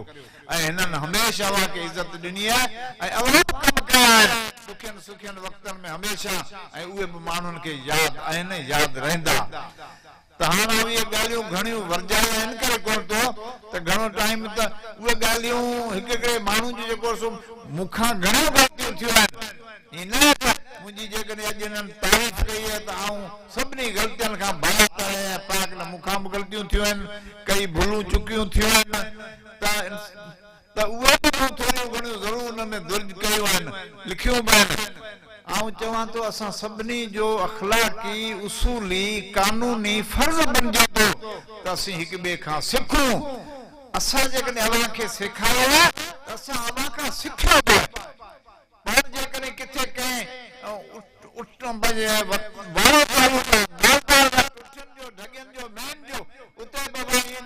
असांजो वक़्तु वियो, असां उतां सिखी सघूं था। हिकिड़ो अंग्रेज़ आयो जॾहिं एकहतरि जी जंग खां पोइ जॾहिं विया त हिकिड़ो झुरियो कैंप आहे जंहिंमें टोटल पाकिस्तानी रहनि था, हुननि 2000-2500 माण्हू आहिनि, उन्हनि सां गॾु रहियो, रोज़ाना उन्हनि सां गॾु माल में वेंदो, ॾिसंदो त हीअ माल कीअं था चाढ़नि, कीअं था वारनि, कीअं था प्यारनि, छा था कनि। पोइ चोरनि जा जेके मुल हो सभु लिखंदो हो त हिन जो नालो छा, हिन जो नालो छा, हिन जो नालो छा, घर हर चीज़ नोट कंदो हो, हिन में छा आहे, कीअं ठहे थी कर। ऐं अॼु बि थजनि खे अलाह सां चवे थो त तव्हांजे घर में अटे घटि जो मूंखे नाला सां ॿुधायो, ॿुधाए न ॿुधाए सघंदासीं हुननि खे, छाकाणि हुननि जो दिमाग़ आहे, उहे रिसर्च कंदा आहिनि। असांखे बि पंहिंजो दिमाग़ इस्तेमालु करणु खपे। असीं ॾुकार नथा, घड़ियूं कयूं था, हर चीज़ असां गवर्नमेंट ठाहियूं था त गवर्नमेंट असांखे ॾींदी बराबरि आहे। असीं गवर्नमेंट खे टैक्स ॾियूं था, गवर्नमेंट ॾियण लाइ पाबंद आहे त गवर्नमेंट को असांखे ॾिए थी, उहे असां थी करे न, असांजी मिल्कियत आहे। उहो गवर्नमेंट पंहिंजे तरीक़े सां असांखे वरी अहिड़ियूं आफ़तूं अचनि थियूं, मुसीबतूं अचनि थियूं त गवर्नमेंट ॾियण लाइ ॿधल आहे। पर हर वक़्तु जेकॾहिं असां रुगो गवर्नमेंट आहे वेठा ॾिसूं, गवर्नमेंट आहे निहारियूं, असांखे मिलंदो छा मिलंदो, केतिरो ॾियण ते, न, ईअं करणु न खपे। असांखे पंहिंजा सोर्सिस इस्तेमालु करणु खपनि, असांखे पंहिंजी सम्झ इस्तेमालु करणु खपे। जेकॾहिं असां पंहिंजा ज़रिया इस्तेमालु करियूं, सोर्स इस्तेमालु, जीअं मोहम्मद रमज़ान हिकिड़ो मिसाल ॾिनो पंहिंजे हिकिड़े शख़्स जो, पंहिंजी ज़ाती शख़्सियत जो ॾिनो त मूं जेकॾहिं हिकिड़ी शइ छॾी त मूंखे कहिड़ो जो नुक़सानु पियो। पर जेकॾहिं तव्हां सभु छॾियो, असां जॾहिं उहा तंज़ीम ठाही हुई तॾहिं असां हिसाबु कयो, मतिलबु मथां थोरो त हिकु ॾींहं जो ख़र्च हो नशे जो 1.25 करोड़ फी तारीख़, फी तारीख़ 1.25 करोड़। इन्हनि खटा सावरनि खे सभिनी खे ख़बर हूंदी, असां त हिननि सां मिलंदा हुआसीं त महीने जो केतिरो, साल जो केतिरो, उमिरि जो केतिरो, अरबे खरबे रुपया थी वियो। इहे जेकॾहिं असांजा पंहिंजा सोर्स असीं बचायूं, छा में ग़रीब आहियूं, छा में पुठिते पिया आहियूं। असांजा पंहिंजा ज़रिया असांजा आहिनि, फिज़ूल आहिनि, जिन खे असां मिनिमाइज़ कयूं, घटायूं, तरीक़ा इस्तेमालु कयूं। वेही असां हिंदू मुस्लिम जो सुवाल न आहे, जेतोणीकि मूं बराबरि शुरूआत पंहिंजे ॻोठ खां कई, पंहिंजी बिरादरी खां कई, पंहिंजे क़ौम ताईं कई, जेके नशनि जूं, शादियुनि जूं, ओसरनि जूं या पढ़ाइनि जूं जेके कुझु थियो। पर जॾहिं कुझु मुंहिंजी उमिरि वॾी थी त मूंखे ज़हन में हिकदमि तब्दीली नज़र ख़्यालु पैदा थियो त बाबा रुगो जेकॾहिं क़ौम ताईं कमु कबो त क़ौम ई रुगो ख़ुशि थींदी। तंहिं करे छो न इंसान ज़ात ते अचिजे, इंसानियत ते कमु कजे। तंहिंखां पोइ हिन वक़्तु मुंहिंजो ज़हन बिल्कुलु उन तरफ़ आहे त असांखे इंसानियत, छाकाणि असांजा सभु मज़हब, चाहे हिंदू मज़हब हुजे, चाहे इस्लाम मज़हब हुजे, चाहे ईसाई मज़हब हुजे, असांखे सभु इंसानियत जो सबक़ु ॾियनि था। कंहिं बि मज़हब कोन चयो आहे त तव्हां इंसानियत खां ॿाहिरि थी कंहिं सिर्फ़ु पंहिंजे लाइ कमु करियो। इहो बि हिकिड़ो किताब लिखियो आहे इंसानियत जी अहमियत, पर उहो अञा उते पियो आहे। जेतोणीकि आउं न अदीब आहियां, न एॾो सियासतदान आहियां, त सियासत में मूंखां घणियूं ग़लतियूं थियूं आहिनि, मूं घणा नुक़सान बि खाधा आहिनि। समाजी तौर ते मूं सभु कुझु करे छॾियो, पर मूंखां जेकी कुझु थियो उहो कयो। पोइ थोरो थियो, घणो थियो, अञा बि घणी करण जी ज़रूरत आहे। उहो सभिनी खे चवां थो करणु घुरिजे। बाक़ी अदीबनि में त आउं अदीब त कोन आहियां, पर अदीबनि जो खे चाहींदो आहियां, अदीबनि खे इज़त ॾियणु चाहींदो आहियां। बाक़ी मूंखे ज़हन में अचे थो त ख़्याल इज़हार करण जो ज़हन शौक़ थींदो आहे त आउं पंहिंजे ख़्याल जो इज़हार करियां, उहो लिखंदो आहियां। हाणे हथ बि कमु कोन था कनि, ॿिए खां लिखणु शुरू करियां, सम्झो न। तंहिंजे करे ही वेॾा माण्हू अदीब हिते जा वेठा आहिनि, त मुंहिंजी ॿोली पढ़ी हूंदी आहे त हिकिड़ी सादड़ी ॻोठाणे माण्हू वारी हूंदी, अदबी ॿोली बि मुंहिंजी अहिड़ी कोन हूंदी। पर शौक़ सभिनी खे जो थोरो थोरो रहियो आहे, या सियासत जा, समाज या अदब। त ही हिकिड़ो नंढड़ो किताब बि मूं हिते ॾिठो त प्रीतपाल सिंह ॾिठो मुंहिंजी बैंक में, त हू लिखियलु चईंदी ही आउं हिते छपाईंदुसि, ऐं छपाइण खां पोइ चईंदी हिते मोहरत कंदुसि। पोइ ॿ दफ़ा मूंखे वीज़ा बि वधाइणी पई, रहणो पियो, ऐं ही शायदि क़ौम, ही मोहबत, ही मिलाप, इन सां शायदि मुंहिंजी मुलाक़ात थियणी हुई। ऐं ही हिननि जो कर्ज़ मूंखे खणणो हो, ही कर्ज़ मूंखे क़बूल करणो हो।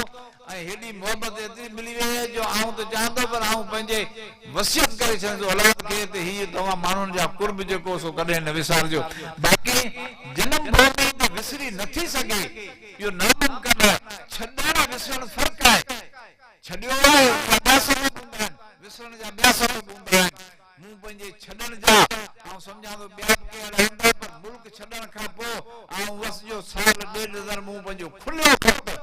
बाक़ाइदा हिननि खे लिखी मोकिलियो, जेकी कुझु मुंहिंजे छॾण जा सबब हुआ उहे में खुले ख़त में। हींअर बि आयो आहियां ज़रूरु किन माण्हुनि खां इहा ख़बर पई आहे त हिन खां पुछो त लॾण जा सबब छा, छो लॾियो, छो बराबरि हुनजी ॻाल्हि सही आहे। पर मूं हुननि जे पुछण खां अॻु में ॾेढ साल अॻु में बाक़ाइदा खुलियो ख़त ओपन लिखियो त भले मुंहिंजो प्रेस में अचे, उहे सबब मूं लिखी छॾिया।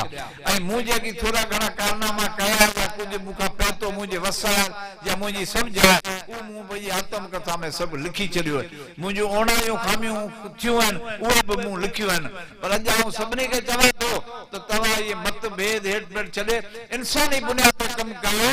त इहो हिन में तव्हांजी सभिनी जी सुठाई आहे। मोहबत सां, प्रेम सां, भाईचारे सां हुते बि वियो आहियां। मूं हिते जा जेके माण्हू आहिनि उन्हनि जे लाइ कोशिशि कई आहे। मूं पंहिंजी ताक़त, मूंखे डॉक्टर सोनमल हिकु लफ़्ज़ चयो अॻे हिकिड़े दफ़े, चयाई कोन, पर हिकिड़ो हिते ई मेरा शायदि उहो उन में हिन तकरीर में कयो, उहो मूंखे यादि आहे। हिन चई तव्हां उते इहो हिते जे माण्हुनि जे लाइ कजो। त मूंखां जेकी कुझु थियो दिल्ली ताईं या गांधीनगर ताईं या जिन सां मिलियो आहियां ऐं उहो कयो आहे। ऐं हिन नेशनलिटी मिलण सां मूं पहिरियों इहो कमु कयो त मूं NGO ठाहिण जी कोशिशि कई आहे, जेको ठाहिण लाइ ॾेई आयो आहियां। माइग्रेटेड पीपल्स वेलफेयर एसोसिएशन ठाहिण जी कोई आहे। ऐं ॿी मुंहिंजी इहा कोशिशि आहे त हिंदू मुस्लिमनि जी एकता कमेटी ठाहियां, जंहिंजी बि मूं ते ॻाल्हि ॿोल हलाई आहे। ऐं वापसि वञण खां पोइ मूंखे जेकॾहिं इहो मिलियो त हिंदू मुस्लिम जी एकता कमेटी बि ठाहींदुसि कच्छ लेवल ते। बाक़ी हू NGO मुंहिंजी हू त गुजरात लेवल ते हुजे या उनखां बि ॿाहिरि लेवल ते जेके ज़िला आहिनि हुननि में। त इहो माण्हू खे इंसान खे जेकॾहिं कुझु माण्हू कमु कंदो त ठीकु आहे। असांखे हर ॻाल्हि में पंहिंजो ब्रेन इस्तेमालु खपे। राजपूत आहियो, असां राजपूतनि ऐं राजपूतनि में बि लिखियो पियो। पाण केरु त छपाईंदा आहिनि त कारोबार कुटींदा, तंहिं करे पोइ खामियूं खूबियूं त लिखजणु पवंदियूं न। हाणे रुॻो असांखे तारीफ़ ते ख़ुशि न थियणु खपे, असांजी वाखाण थिए, सारा थिए, रुॻो असीं राजपूतनि जी वाखाण था करियूं। उन सां गॾु खामियूं बि ॿुधाइणु खपनि। इंसान सुधरंदो तॾहिं न खामियूं ॿुधे सम्झे उन्हनि खे दूर करे त मूं ॿई पहिलू लिखिया छोरा थिया छोरा थिया अॼु असां हिननि हरिजननि जी छो था रखण करियूं छा था सेवा करियूं जॾहिं हिननि जी छाजे लाइ करियूं था सम्झो न छाजे लाइ करियूं था हिननि जी सेवा सुधार हिननि जो हक़ असांखे ख़ुशि थियणु खपे असांखे कंहिंखां नफ़रत करणु न खपे असांखे नफ़रतूं दिलि मां कढणु खपनि ऊंच नीच मतभेद कढणु खपे असांखे दिलि में तॾहिं हू बि ख़ुशि थींदा इहो मुंहिंजो इहो सबूत हिकिड़ो आहे त मूं जॾहिं इहो ज़हन में ॻाल्हाई त हिकदमि मूं पंहिंजी हिते NGO ठाही सभिनी दोस्तनि सां सलाह मशवरा शुरू कया सभिनी कम्युनिटी जंहिंमें सूटाड़ हुआ मेघवार हुआ मुस्लमान हुआ जेतिरा बि पढ़ियल लिखियल जेके मूंखे सम्झ में आया उन सभिनी कम्युनिटी जा गॾु करे आज़ादी तौर न असांजो फंद हो न असां पाण वटि एॾी सलाहियत पंहिंजे पैसे जी हुई पर पंहिंजी गाॾड़ी में ई वेंदा हुआसीं ॻोठनि में जागरूकता उनमें बि असांजा 4-5 जेके नुक़्ता हुआ जीअं रमज़ान साहब वेठो आहे हितां कंगा वेठो आहे ॿिया डॉक्टर जानी कोन आयो पंहिंजो काफ़ी हुआ जेके त पहिरीं सभु खां पहिरीं तइलीम ऐं सभु खां पहिरीं इन जो ख़्वाहिश हो त इल्म खां सवाइ इंसानु अॻिते न ईंदो मुंहिंजे नंढपण खां इहा ख़्वाहिश हुई त पहिरीं तइलीम अचे त तइलीम पोइ सिहत लाइ जेकी कुझु उन ते पोइ मुंहिंजो जीवन जागृत हिकिड़ो किताब आहे उन में बि थोरियूं घणियूं ॻाल्हियूं आहिनि पर असांजा 5-6 नुक़्ता हुआ तइलीम सिहत ही फिज़ूल ख़र्च नशा हिकु नासूर आहे जीअं इंसान खे पंहिंजे जिस्म में हिकिड़ो नासूर थिए थो कैंसर थी वञे थो तीअं नशो जेको आहे सो जानी माली इज़त ज़हन सभु ख़तम थो करे हाणे मूंखे ॿुधायो पैसे कहिड़ी शइ बची इज़त वञे मिल्कियत वञे जान ख़राब थिए ज़हनी सोच वञे बाक़ी बचे छा पोइ बि ॿारनि खे चंबड़ा पिया आहिनि पोइ बि लॻा पिया आहिनि ख़ुशियूं हुन में हिन वक़्तु ॾिसूं था त शादियुनि गमियुनि जा बि तमामु नाजाइज़ ख़र्च लॻण ठीकु शादी आहे ख़ुशी आहे बेशक करणु खपे ख़ुशियूं करणु खपनि शादियूं करणु खपनि हिन में कोई शक न आहे पर उन्हनि ख़र्चनि खे तव्हां जेकॾहिं फर्ज़ करो तव्हांजूं शादियूं आहिनि 20-25 शादियूं गॾु करो त अव्हांखे जेको 20-25 लख रुपया ख़र्चे थो हिकिड़े खे 1 लख ख़र्चींदो उन जॻह ते जेकॾहिं अलॻि कंदा त उनखे 5-7 लख खां घटि ख़र्च कॾहिं बि न ईंदो हिकिड़े माण्हू खे शादी जो त घटि में घटि उनखे 5-6 लख रुपया त बचिया आहियो 1 लख ख़र्च थींदो ऐं पोइ ॿिया जेके जेतिरा बि रिश्तेदार अज़ीज़ आहिनि उन 5 शादियुनि वारा गाॾियूं डोड़ाए वक़्तु सीराए नौकरियुनि वारा धंधे वारा सियासतदान सभु सियासतदान खे पाण कमु करण लाइ छॾियूं ई कोन सॼो ॾींहुं हिते शादी आहे हिते कमु साईं शादी ते कोन आयो कावड़े वेठा आहियूं माने ते न आहियो कावड़े वेठा आहियूं इहे सभु ॻाल्हियूं उन्हनि लाइ बि मजबूरियूं आहिनि उन्हनि खे बि पंहिंजा हुते असेंबलियुनि में ॿियनि में असां उहो टाइम घटि ख़र्च करियो ऐं असांजा कम जेके आहिनि तंहिंजे लाइ उन्हनि खे ज़ोर भरियो त असांजा कम हुते असेंबलियुनि में कयो त करे असां जेकॾहिं पंहिंजा दिमाग़ इस्तेमालु करियूं पंहिंजा सही तरीक़ा त असांजा कई यानी मसाला हल थी सघनि था पैसा बची सघनि था असीं ख़ुशि थी सघूं था असांखे 24 कलाक गवर्नमेंट न ॾिसणो न पवंदो ऐं पोइ असां बि पंहिंजा नुमाइंदा असीं पढ़ियल लिखियल हूंदासीं त सुठा नुमाइंदा चूंडींदासीं एजुकेशन जे लाइ मूंखे ई बि हिकिड़ी गुज़ारिश करणी हिकिड़ो इहो ख़र्च हिंदू मुस्लमान गॾु मीटिंगूं कनि समाजी कम इहो सियासत में कोन आहे पर जेकॾहिं समाजी कम सियासी माण्हू बि करे सघनि था जेके यानी सियासी माण्हू समाजी कमु कनि त समाजी सुधार थी सघनि था समाजी सुधारनि जो फ़ाइदो जेको आहे त सियासत खां मथे आहे हिकिड़ा फ़ैसिला आहिनि छाजे लाइ उनखे छो एतिरी इज़त ऐं मान शान मिलंदो उन राजूनी फ़ैसिला करे कहिड़े अरबे जा हुन फ़ाइदा माण्हुनि खे ॾिना हिकिड़ो माण्हू जो कोर्टनि में हले थो 5-6 लख रुपया विञाए थो 10 साल हले थो पंहिंजो केतिरो नुक़सान थो करे उनखे जेकॾहिं तव्हां राजूनी करे ठाहे सघो तव्हां केतिरो टाइम पैसो महिनत ज़लालत केतिरी खां बचायो कोर्टूं इंसाफ़ कोर्टूं इंसाफ़ कंदियूं आहिनि पुलिस जांच कंदी आहे उहो पंहिंजे तरीक़े कान पर इहे कोर्टूं न हुजनि त माण्हू राजूनी फ़ैसिला था कोन अचनि ई पुलिस न अचे त कोन अचनि पर राजूनी फ़ैसिलनि जी वॾी अहमियत आहे कोर्टूं फ़ैसिलो कंदियूं इंसाफ़ ॾींदियूं दुश्मनी खे ख़तम थिए दुश्मनी हमेशह राजूनी फ़ैसिले थींदी आहे त जिन माण्हू ने राजूनी फ़ैसिलो बि हिकिड़ो फन आहे इहो बि हर कंहिंजे बस जी ॻाल्हि न आहे त दुनिया खे कीअं ठाहिजे, कॾहिं हुनखे सुञाणप ई कोन हूंदी, ख़बर ई कोन हूंदी माण्हुनि जी। त इहे ॻाल्हियूं सभु आहिनि जेके असां सभिनी खे सिखणु खपनि, सम्झणु खपनि, माण्हुनि खे फ़ाइदा ॾियनि। असां जेकॾहिं 24 कलाक माण्हुनि लाइ सोचींदासीं त ज़रूरु ज़हन में ईंदियूं, पर रुॻो जेकॾहिं पब्लिक खां पेट खे कंदासीं त पेट त पंहिंजो हर कंहिं वटि आहे, हर को माण्हू पंहिंजे लाइ करे थो, जीए ॿियनि लाइ, पंहिंजे लाइ हर को जीए थो, ॿियनि लाइ जीओ। त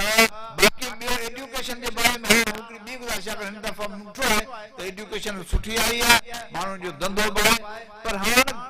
ज़रूरी एजुकेशन ते तवजो ॾियो। ऐं हिन दौलत सिंह खे जस ॾियां थो, जंहिं जूं नियाणियूं मेडिकल में वेयूं आहिनि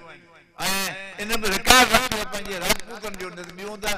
पंहिंजे हिननि में हरिजननि हिननि में त तमामु घणियूं पढ़ियल, अॻे पढ़ियूं नौकिरियुनि में तमामु घणा हिननि अॻिते विधिया आहिनि। ऐं इहे राजपूत ऐं ॿिया असांजा जेके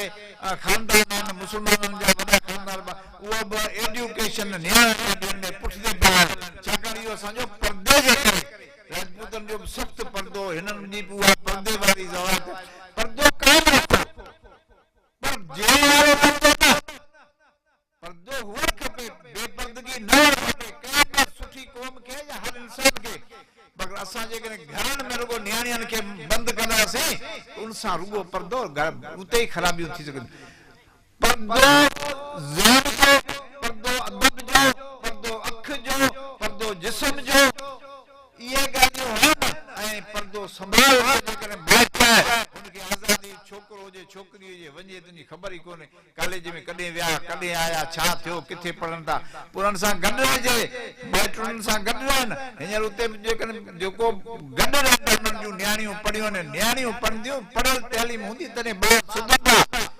अनपढ़ औरतूं हूंदियूं त कीअं घर हलाए सघंदियूं, कीअं ॿार, उन्हनि जो हक़ न आहे। असां उन्हनि आहे खे पढ़ायो, तारीख़ पढ़ी है, किताब बना पढ़ता है, बिल्कुल है, हुकूमतूं बि कयूं आहिनि, मुस्लमाननि में जेके आहिनि उन्हनि तंहिं नियाणियुनि जी तालीम ॾियो। मूं जेतिरा तक स्कूल खोलाया ज़नाना, पर आउं सम्झां पंहिंजो मर्दाना होतिरा ज़नाना घणा में घणा खोलाया। पोइ अॼु सिरूं त वेयूं चुल्हनि में या भितनि में, उहो ॿई जॻह ते खुलिया हलिया बसियारे बि कोन्हे, पर ठही मुंहिंजे ॻोठ में मिडिल स्कूल अंग्रेज़ी ठही पई आहे, अधु वेही हली अधु अञा पई आहे, पर हुयूं कोन, टीचर्स हुयूं कोन, स्कूल थिया कोन। बाक़ी मुंहिंजी शुरू खां हुई त नियाणियूं भले पढ़नि, उते बि जेको आहे सो थोरो घणो हींअर असांजे वेव जेके एकत्र खां माण्हू, हुन में मुंहिंजी पोटी जेका आहे सा डॉक्टरियाणी निकिती, हिते हिन राठौर दौलत सिंह इहो रिकॉर्ड रखियो, इन ते ॿियनि खे बि ॾेखारे सघी थी। परदो रखो, कंट्रोल करो, आज़ादी उहा कोन आहे जिते छुड़वागी कजे, आज़ादी छुड़वागी में बि फ़र्क़ु आहे। छुड़वागी छॾे ॾियणु, उहो छोकिरे खे बि छॾे ॾियो त छुड़वागी कंदो। बाक़ी अॼुकल्ह जेको नंढनि छोकिरनि खे मोबाइल जो जेको यूज़ आहे न करणु ॾिजे, मोबाइल सॼी छोकिरनि जी तइलीम ख़राब करे थो, मोबाइल सॼो माहौल ख़राब करे थो। नंढे हूंदे ई मोबाइल में फ़ाइदो आहे, उन खां वधीक घणो बि आहे। इहे बि मूं छोटो मोटो हिकिड़ो किताब लिखियो आहे, अॼुकल्ह जो दौर, त इन में ॾिठो आहे त जंहिं शइ जो फ़ाइदो आहे ओतिरो फ़ाइदो वठो न, बाक़ी फ़ाइदा खां वधीक नुक़सान छा जे लाइ। हिकिड़ी शइ जेकॾहिं असांखे मानी खाइण लाइ, त मानी असीं ओतिरी खाऊं जेतिरो असांजो जिस्म क़बूल थो करे, पर जे हुन खां घणी खाईंदासीं बीमार थींदासीं, डॉक्टर त असां जेतिरो फ़ाइदो आहे ओतिरो वठूं। त इहे शयूं आहिनि। हाणे ॻाल्हियूं घणियूं मुंहिंजी आदत आहे, पर घणो इहे जेके मूं रिज़ोल्यूशन ज़िले जे 5-7 रिज़ोल्यूशन अॼु बि रिकॉर्ड कया, कहिड़ा कहिड़ा पॉलिसी मूं हिते थर जी कमेटी ठाही हुई, तंहिंमें कहिड़ा पंहिंजा नंगर जा चइनी सभिनी तालुकनि जा मेंबर मूं खणायो, उनजो चेयरमैन, पूरा सॼी लैंड ग्रांट मूं पॉलिसी पाण ठाही हुई। थर जा जेके थोरा रिटायर्ड ऑफिसर या वकील उन्हनि सां मशूरा करे उहा ठाहे करे सीएम खे हथ में ॾेई आयो, त भई हिनखे पर उहा कोन थी, उहा उते जी उते रही। पोइ उनखां पोइ छा थियो, हाणे मशूरो थियो लैंड ग्रांट पॉलिसी अॻे जेका आहे सभु यकसान ते महदूद हुई। हाणे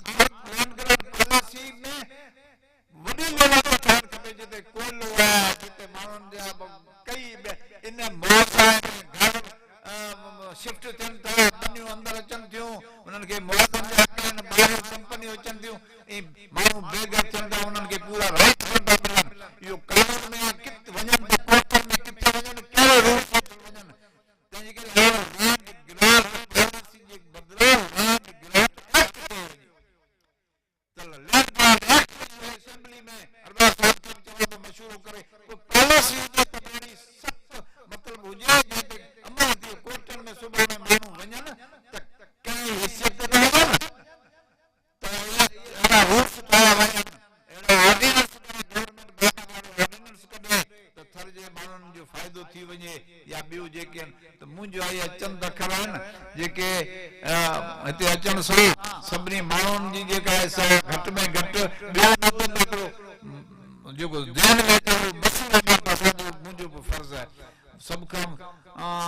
पोइ आऊं सभिनी जो तमामु घणो थोराइतो आहे, सभिनी जी महिरबानी, सभिनी जा कुर्ब लख लाख थोरा हेॾी मोहबत मुंहिंजी सम्झ खां, मुंहिंजी पहुच खां, मुंहिंजी कदबुत खां, मुंहिंजी हैसियत खां मूंखे तमामु घणो तव्हां मोहबत ऐं मान ॾिनी आहे। उन लाइ अव्हां जो बिल्कुलु एहसानमंद आहियां। वरी बि तव्हां मूंखे कर्ज़ु करे छॾियो, अव्हां सभिनी जी महिरबानी।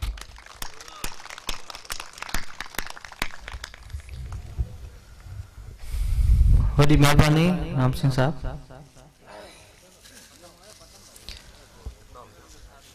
थरवारी जरपुरा तिरवाई सरवार, थरवारी जरपुरा तिरवाई सरवार व्यापार थोरापुर। मुझे लग रहा है तो तव्हां सभिनी जा यकीन रखना कीअं तव्हांजी महिरबानी मञा ताकि मुख़्तलिफ़ ॻोठनि मां, डाबी मां, आरखी मां, ख़ासि करे नंढो अमरदीप सनातन नगर सिंह उनजी तमन्ना हुई ताकि कुझु ॿुधाईंदी उनजो तमन्ना पूरो करे थी सघे। ऐं ॿियो तमामु घणी माण्हू जी तमन्ना हुई त ॿुधाईंदी उहा मुते नाराज़ आहे। त उहा जेकी तकलीफ़ थी आहे सभिनी खे उनजी अंदाज़ कयो। दिलीप कोठारी, गुरु गुनाणी, शक्कर साहब और किस्म के बड़े दोस्त साहब अपने दिखाया उनके बच्चे बच्चे कौन से कैसे खाना इजाजत करें। आखिर में सभी की दिमाग चलो चाहे तो शेयर कर चाहे तो प्लान कर रहा है वो जुमला हुआ है जितना जितना कदम पूरी असर आया है उतना और बड़ा असर कल को पहले कदम रखता है तो सभी जगह जा रहा है।